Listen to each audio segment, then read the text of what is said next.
Hello guys, ndabahaye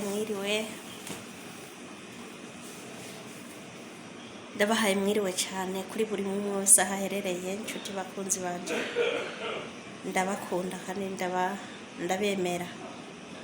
Rero nirita muhoza je ngo muvugane, narinje kubatumirira mwitabire muri benshi ku rubuga rwacu rwa YouTube Twigishanye Media TV.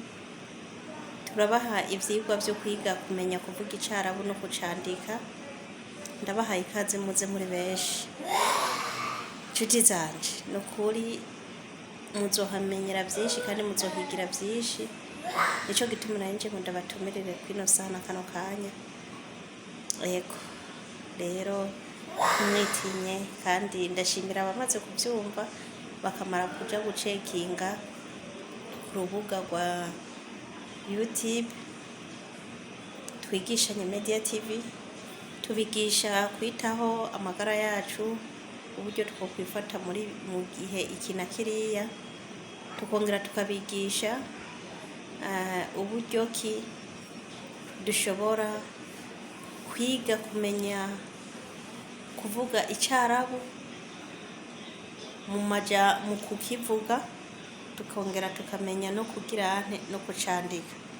Guys, ndabahaye ikaze cyane muze muri benshi kugira ngo dushishikare kwiteza imbere mu by'indimi, mu byo kumenya utuntu n'utundi. Kabisa ndabakunda cyane kandi ndabashimira abamaze guseruka kuko rubuga mukaba mumaze kugwinjiramo. Abatararujamo nabo vraiment ndabahaye ikaze muze muri benshi kweri, muze muri benshi. Ndabahaye ubutumire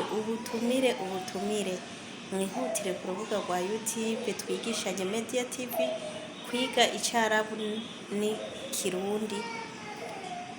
Ni ukuvuga kwiga kuvuga icarabu, kukivuga no kucandika. Guys, wewe wakwitinya uhumva utobishobora? Birashoboka cyane, yego birashoboka.